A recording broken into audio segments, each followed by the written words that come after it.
Arsenal Leicester সিটির বিপক্ষে জিততে পারছে না, স্ট্রাইকার নাই, কাকে নামাবেন, কি করবেন, এইরকম একটা অবস্থায় মিকেল আর্তেতা পরে মাঠে নামালেন মিকেল মেরিনোকে, যাকে নামালেন ফলস 9 হিসেবে, এবং তিনি 80 মিনিটের পরে দুটো গোল করে দিলেন। লেস্টার সিটিকে আর্সেনাল হারালো 2-0 গোলে।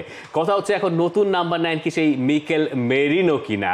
আমরা ফার্স্ট হাফে একরকম আর্সেনালকে দেখেছি, সেকেন্ড হাফে আর্সেনালকে হতাশই হতে দেখলাম, এবং মিকেল মেরিনো যখন এই দুটো গোল করলেন 81 মিনিটে প্রথমটা, পরেরটা গিয়ে আরো ম্যাচ শেষের 1 মিনিট আগে, এইটা আর্সেনালকে বড় একটা স্বস্তি পাইয়ে দিয়েছে। কারণ দেখেন আর্সেনাল তো আলটিমেটলি কাই হাভার্টস ইনজুরিটা পড়ার পর তাদের স্ট্রাইকার নাই। গতকালকের ম্যাচটাও আপনি যদি খেয়াল করেন, একপাশে ওয়ানেরি, ট্রসার্ড এবং রাহিম স্টার্লিং স্টার্ট করেছিলেন। যখন কোনো কাজ হচ্ছে না তখন মিকেল মেরিনোকে নামানো হয়েছিল, কারণ তার একটা ফিজিক্যাল স্ট্রেংথ রয়েছে, তার একটা হাইটের অ্যাডভান্টেজ রয়েছে, সেটাকে মিকেল আর্তেতা কিছুই তো নাই, এর মধ্যে তুমি খেলো। এখন দেখেন এই যে রাহিম স্টার্লিং যে বেকায়দা অফসাইডে তিনি পড়েছিলেন, এরপরে মিকেল আর্তেতা মেজাজ ঠান্ডা রেখে পুরো ম্যাচ চালিয়েছেন, এইটা তার জন্য একটা ক্রেডিট।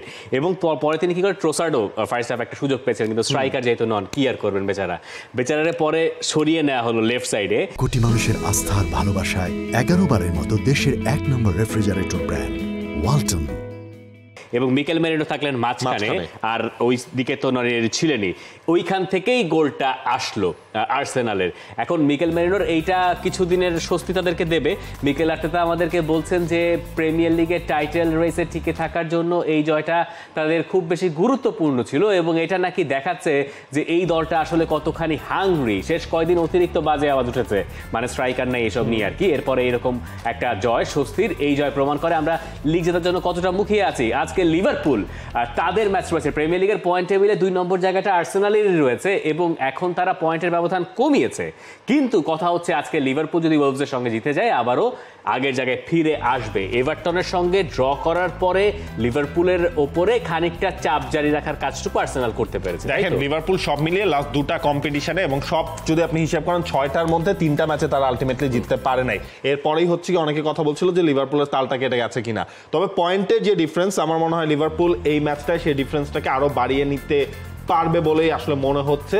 4 পয়েন্ট এখন রয়েছে, সেটাকে 7 করারও সুযোগ রয়েছে। এবং লিভারপুলের তো দলে আপনার ওই কার্টিস জোনসের না থাকা ছাড়া, ওই রেড কার্ডটা তিনি লাস্ট রাউন্ডে পেয়েছিলেন, এছাড়া বড় কোনো প্রবলেম আলটিমেটলি নাই, তাই না? মারামারি করতে গিয়ে লাল কার্ড দেখেছেন। যাই হোক, আমরা যে ম্যাচ নিয়ে কথা বলার সুযোগই পেলাম না, সেটা হচ্ছে পয়েন্ট টেবিলে 14 আর 15 নম্বর দল ম্যানচেস্টার ইউনাইটেড আর টটেনহাম হটস্পারের ম্যাচ। কি অদ্ভুত, কি অবিশ্বাস্য যে আমরা এখন ফেব্রুয়ারি মাসের প্রায় মাঝামাঝি সময় পার করে ফেলছি, কিন্তু ম্যানচেস্টার ইউনাইটেড আর টটেনহাম হটস্পার দুই দলই 23 ম্যাচ শেষে তাদের জয়ের সংখ্যা 8টা করে। গোল ব্যবধানে সুপিরিয়র খানিকটা আছে এই মুহূর্তে টটেনহাম হটস্পার। ম্যানচেস্টার ইউনাইটেডের অবস্থা আরো খারাপ, আমাদ দিয়ালো ইনজুরিতে তার সিজন শেষ হয়ে গেছে। কাকে আমরা ফেভারিট ধরবো ভাই এই ম্যাচে? এই ম্যাচে আমি টটেনহামকে ফেভারিট ধরতে চাই। হ্যাঁ, টটেনহামের মাঠে খেলা ওল্ড ট্রাফোর্ড থেকে তারা একটা মানে বড় জয় নিয়ে ফিরেছিল। ইএফএল কাপেও হচ্ছে আলটিমেটলি ম্যানচেস্টার ইউনাইটেডকে হারিয়ে দিয়েছিল। দুটা দলেই খারাপ, এর মধ্যে হচ্ছে একটু ভালো হচ্ছে ম্যানচেস্টার ইউনাইটেডের বিপক্ষে টটেনহাম। কিন্তু পয়েন্ট টেবিলে তো ম্যানচেস্টার ইউনাইটেড এক ধাপ উপরে আছে। আমি জানি না এই মন্দের ভালোতে শেষ পর্যন্ত কে জিতবে, তবে যে হারবে সেই কোচের চাকরিটা পুরোপুরি শঙ্কায় পড়ে যাবে, এটুকু আমরা নিশ্চিত। For more updates, subscribe to our YouTube channel and click on the bell icon. Follow us on Facebook and Instagram. Download T-Sports app to enjoy exciting games and highlights. Visit tsports.com.